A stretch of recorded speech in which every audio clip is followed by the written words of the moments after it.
Yo, what's going on everyone? It's FreakyDude99 and today I deliver a Stasis Hunter build that is not only a ton of fun, but it also destroys endgame content like Grandmaster Nightfalls.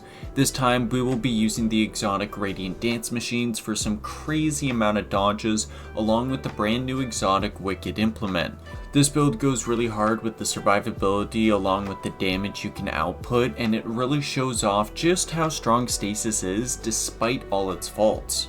Of course, with all my builds there's a picture of the full build at the end of the video along with a dim link in the description for easy copying. With that out of the way, let's dive into the build. Starting off with the subclass, we have our super ability Silence and Squall, which is insanely good at clearing through ads and helping take down champions. On activation, we ready 2 commas that deal damage on impact. The silence comma gets thrown 1 second after activation and will instantly freeze anything in 8.5 meter radius, while the squall comma gets sent out 0.8 seconds later and creates a stasis storm on detonation. This storm lasts for 14 seconds, 16 with Whisper of Durance, and deals damage and applies 20 slow for 1 second every 0.25 seconds in a 5.5 meter radius. It travels 4.4 meters a second and it deals 300% increased damage against frozen enemies. It's seriously so strong in endgame content. Moving on to our class ability, we have Gambler's Dodge, which refreshes our melee ability while within 15 meters of an enemy, and will remove the tracking from projectiles fired by enemies. And with Radiant Dance machines, a buff will appear when in 15 meter radius, saying multi-dodge is ready. After dodging, you can dodge an infinite amount of times for 6 seconds, and kills extend the buff by 5 seconds, up to a max of 11. This in turn triggers Gambler's Dodge multiple times and gets our melee back quickly. Speaking of our melee ability, we have Withering Blade, which gives 2 melee charges for more uptime, and when thrown it will ricochet twice towards enemies within 12 meters after hitting a surface or enemy. The shuriken applies 60 slow for 3.5 seconds and 7 seconds with Durance, and is a heavy hitter with this build. Because of Radiant Dance machines, we get an endlessly dodge and throw shurikens everywhere, and with 2 hits causing enough slow to freeze, we can cause a lot of shatters really quickly to clear out red bars and deal damage to champions. And for the grenade, we have Duskfield grenades for some really strong slow and lockdown capabilities.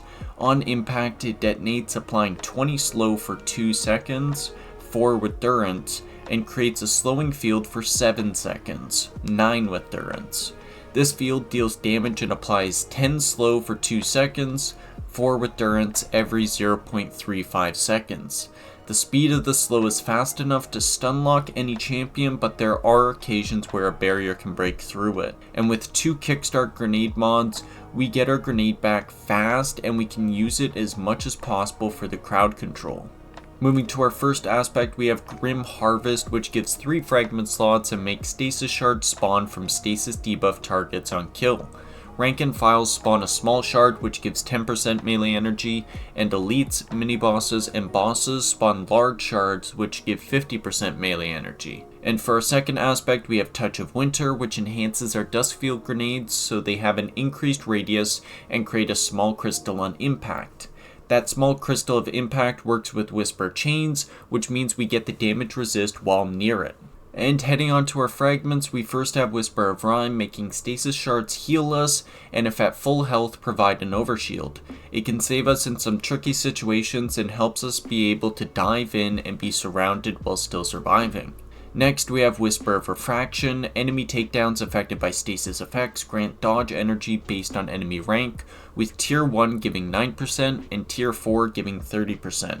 This ensures our dodge comes back to us by the time our multi-dodge runs out. Third, we have Whisper of Durance, which makes multiple of our abilities slow last longer. I've been pointing them out whenever they come up.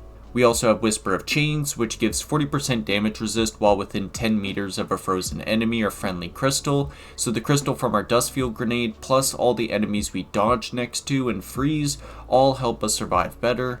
And finally, Whisper of Conduction makes all stasis shards within 15 meters be pulled towards us after a 1 second delay. Not having to chase down any shards is important, as we're already trying to dodge as much as possible in certain activities. And that does it for the subclass, and we move on to the weapons. Starting off, this build is pretty versatile, as are most of my builds. As it is a stasis build, of course you can use it with Aegir Scepter and Riptide, or even Verglass Curve, and of course the brand new Wicked Implement. Wicked Implement is an amazing scout rifle that excels in harder content, and for Grandmaster Nightfalls like the Corrupted, it had no trouble with it, as any activity where you have some range to sit back, it just slows and shatters everything. Of course, you want to run champion stunning weapons, so kinetic slot you have Wicked Implement, Aegir Scepter, Deliverance or Riptide, Conditional Finality, and of course Wish Ender. Each of these weapons can handle different things and slot in nicely for whatever content you run. And then for the energy slot, we have Glaives for unstoppable champions, so Judgment of Kilgrath and Nezaric's Whisper are both great choices. And then we got trace rifles like Path of Least Resistance and Acacia's Dejection for overload champions. Your energy weapons really doesn't matter as much, but running a special ammo weapon is helpful in dealing with elites and major enemies. And then for your heavy weapons, we have some strong stasis ones like Quillam's Terminus and Recurrent Impact for heavy machine guns. We have Bump in the Night and Palmera B for rockets, and then we also have Fire and Forget for linears. Running a stasis machine gun will help you with ad clear, and running a rocket launcher will help with nuking a champion, so it's up to you on what you want to use and run. And with that, we are done with the weapons, moving on to artifact perks. For the artifact perks, we don't need much as it is not a stasis season, so we can pick up all of the anti-champion mods. These all give the overcharge buff, so when in an activity with the overcharge modifier, they get a 25% damage increase.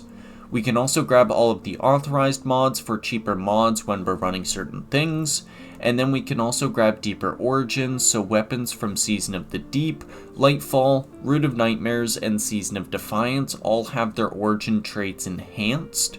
And then we also have overcharged armory, so those same weapons get a 25% damage buff in overcharge activities. And then finally, countercharge, so whenever we stun a champion we get a stack of armor charge. In higher end content you always stun champions, so you pretty much always have armor charges active. And with that, the artifact perks are picked, as there isn't much to pick this season, so next up we got our armor mods. Starting off with the helmet, we have Harmonic Siphon, so all our stasis weapon kills spawn orbs of power. If you use Wish Ender, make sure to switch this to a kinetic siphon. Next, we have Font of Wisdom, so we get a plus 30 in intellect while we have an armor charge. And then we have Hands On, so all the Withering Blade kills we get will give bonus super. Before we move on, let's quickly talk about stat focusing. First, of course, is Resilience for the 30% damage resist at tier 10. It's so valuable in higher end content. And then secondly, we go Discipline, so we can throw our dust field grenades as much as possible. And then finally, you can spread the last of your points into Mobility, Recovery, and Strength. As with Hunter, you need to have everything up, but with this build, we have it spec'd pretty evenly, that we don't need to worry about dodges as we have certain fragments, and we don't need to worry about melees because our dodge gives our melee back anyways. Moving to our gauntlets, we have double grenade kickstart, so on grenade throw we get at minimum 17% energy back. If we have 1 stack of armor charge we get 23%, 2 stacks is 31%, and 3 stacks is 37%. Since we get armor charges so quickly, we can afford to run these kickstart mods while still benefiting from the font mods. And then we have heavy handed, so our Withering Blade kills spawn orbs of power.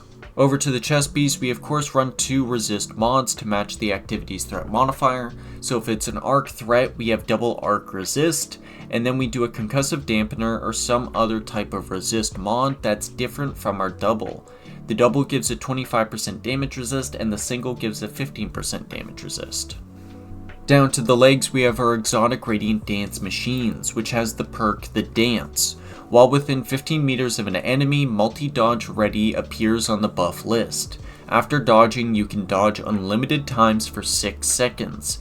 Kills extend this buff by 5 seconds and caps at 11 seconds. Always be sure the buff is active before dodging, and then once you do, you can spam the Withering Blades after every dodge. It can freeze lock champions and shatter through tons of enemies, and thanks to Whisper of Refraction, we get our dodge back by the time multi-dodge runs out, so we can jump into unlimited dodges immediately after. And then for the mods, we grab Elemental Charge, so Stasis Shards will grant armor charges after picking enough of them up. With all the Stasis Shards we spawn, it's easy to get charges to fuel our other mods. We also have Innervation, so we get 10% grenade energy on Orb of Power pickup, and then we have Recuperation, so we get a health burst on Orb of Power pickup. And finally, down to our cloak, we have Powerful Attraction, so on dodge use, we collect nearby Orbs of Power. This triggers Recuperation and Innervation, and we multi-dodge, so it's always in effect and always being used. We also have Time Dilation, so Armor Charge Decay goes to 15 seconds up from 10 seconds. And finally, Font of Restoration, so we get a plus 30 in recovery while we have an Armor Charge for more survivability. And that does it for the build, and it has to be one of my favorite Stasis builds to date. Your weapons and Dustfield Grenades give you range and allow you to get close if need be. Once you get close, always be sure multi-dodge ready is up so you don't waste it, and then spam your Withering Blades and Dodge constantly as all the shatters spawn Stasis Shards which heal you and grant melee energy, and give armor charges as well. All the slow and frozen enemy kills also give dodge energy so you can dodge again right away and keep the loop going. Plus, we can survive in piles of enemies because the damage resist from Whisper of Change, and all the orbs we collect from dodging triggers recuperation so we get tons of heals. So we always throw a grenade when it's up, then we use our melee charges, and then dodges go back and forth between melee and dodging. This is one of those builds that destroys everything and is super fun to play at the same time. Of course, if you need a picture, there's one on screen along with the dim link in the description. Make sure to give this video a like and a comment if you enjoyed it, and subscribe to not miss out on future vids. Thank you everybody so much for watching, and we'll see you next time. Peace out everyone.